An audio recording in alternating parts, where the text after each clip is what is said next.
हरि ओम। जय श्री कृष्ण। राधे राधे। पुरुषोत्तम मास महात्म्य कथामृत में आज 14वें अध्याय की कथा करेंगे। आइए पहले मंगलाचरण करके कथा में प्रवेश करते हैं। विघ्नेश्वराय वरदाय सुरप्रियाय लंबोदराय सकलाय जगद्धिताय नागाननाय श्रुतियज्ञ विभूषिताय गौरीसुताय गणनाथ नमो नमस्ते। अखंडमंडलाकारं व्याप्तं येन चराचरं तत्पदं दर्शितं येन तस्मै श्रीगुरुवे नमः। नारायणं नमस्कृत्य नरं चैव नरोत्तमं देवीं सरस्वती व्यासं ततो जयमुदीरये। वन्दे वन्दारुमन्दारं वृन्दावनविनोदिनं वृन्दावनकलानाथ पुरुषोत्तमवद्भूतं सच्चिदानन्दरूपाय विश्वोत्पत्त्यादिहेतवे तापत्रय विनाशाय श्रीकृष्णाय वयं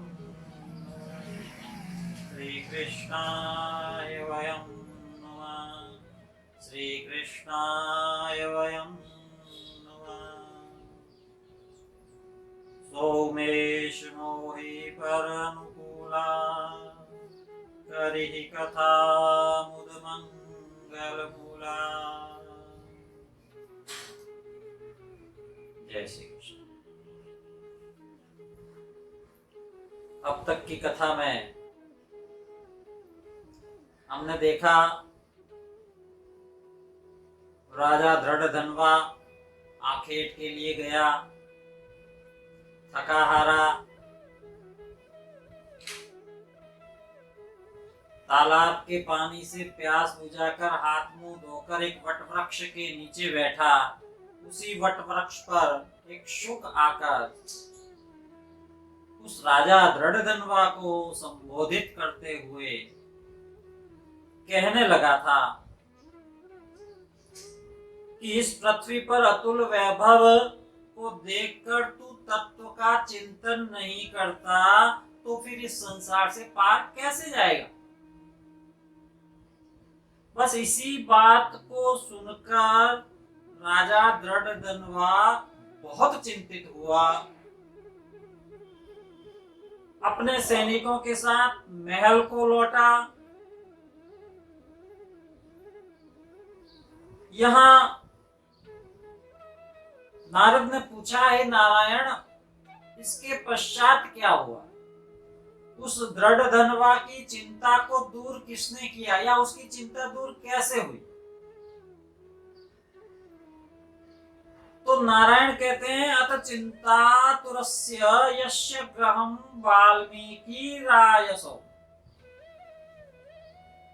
उस चिंतातुर राजा के घर, उस चिंतातुर राजा दृढ़धनवा के घर महर्षि वाल्मीकि पधारे।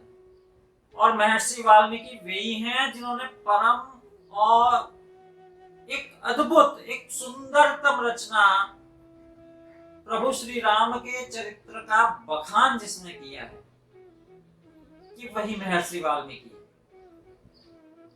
राजा दृढ़धनवा ने भक्ति पूर्वक मुनि के चरणों में दंडवत किया, पूजन किया और बोला कि भगवान कृतकृत्योऽहं भाग्यवानस्मि सांप्रतम। मैं आपके दर्शन करके, आपके आगमन से कृतकृत्य हूं और मैं भाग्यवान भी हूँ, सौभाग्यशाली हूँ कि आप जैसे महर्षि का मेरे महल में पधारना हुआ। मुनि ने वहां पूछा कि चिंतातुर कथम राजन। अरे राजन, चिंतातुर क्यों? वद सर्व मनोगतम, अपने मन की बात को मुझसे कहो, मुझे बताओ तुम्हें क्या चिंता है।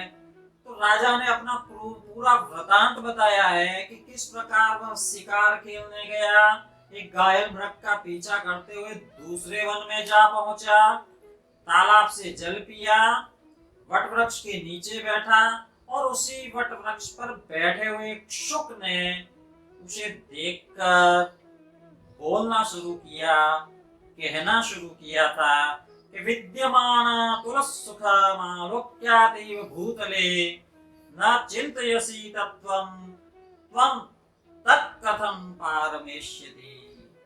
इस पृथ्वी पर अतुल वैभव को देखकर हे राजन, तू तत्व का चिंतन नहीं करता तो इस संसार के पार कैसे जाएगा। राजा दृढ़धनुवा महर्षि वाल्मीकि को प्रणाम करके कहने लगा कि मैं जानना चाहता हूँ कि हमारा राज्य सुख, सुंदर चार पुत्र, सुंदर पतिव्रता स्त्री, हाथी घोड़ा रथ सेना सब कुछ है ब्राह्मण, ये सब अतुल समृद्धि हमें किस पुण्य से प्राप्त हुई है। ये सब वैभव, ये ऐश्वर्य, ऐसा मैंने कौन सा पुण्य किया। वाल्मीकि मुनि ने ध्यान लगाया और राजा के पूर्व चरित्र को, पूर्व जन्म के चरित्र को जानते हुए बताने लगे कि पूर्व जन्म में ही राजा दृढ़धनुवा तुम सुदेव नामक ब्राह्मण थे, धार्मिक थे, सत्यवादी थे, संतोषी, वेदज्ञ, विष्णु भक्ति परायण थे और गौतम ऋषि की सुंदर और गुणवती कन्या गौतमी उस समय तुम्हारी पत्नी थी। लेकिन तुम्हें उस जन्म में भी एकमात्र दुख था।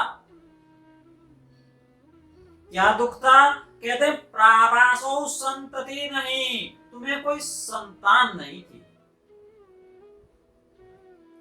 तुम्हें संतान नहीं थी और सबसे बड़ा दुख यही था तो तुमने एक बार अपनी पत्नी गौतमी से कहा था कि संतति ही शुद्ध वंश्या ही परत्रेह च शर्मणे तम प्राप्य वरम पुत्रम जीवितम मम निष्फलम।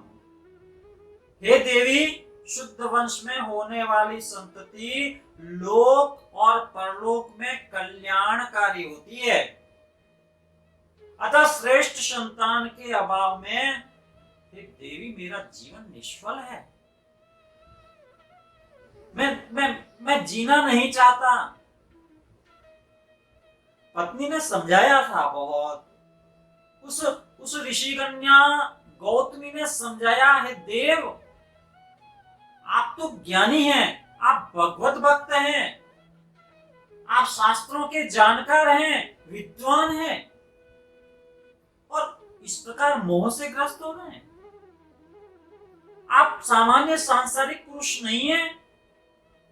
और इतिहास और उदाहरण देकर बताया था उस देवी ने कि ज्ञानी पुरुष पुत्रों से प्राप्त होने वाले सुख की कामना नहीं रखते।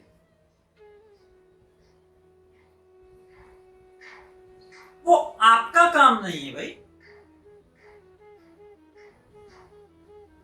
पुत्र के द्वारा प्राप्त होने वाले सुख के अधीन रहना, हे देव ये आपका काम नहीं है।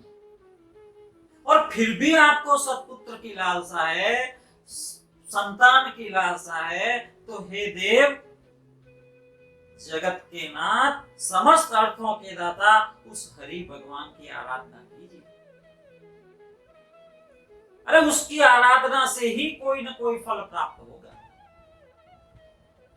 धर्म पत्नी के इस प्रकार के वचन जब उस ब्राह्मण ने सुने, ज्ञान चेतना जागृत हुई और उसने लगभग 4000 वर्षों तक कठोर तप किया और उस उग्र तप, उस कठोर तप के परिणाम स्वरूप भगवान नारायण गरुड़ पर सवार होकर पधारे थे वहां।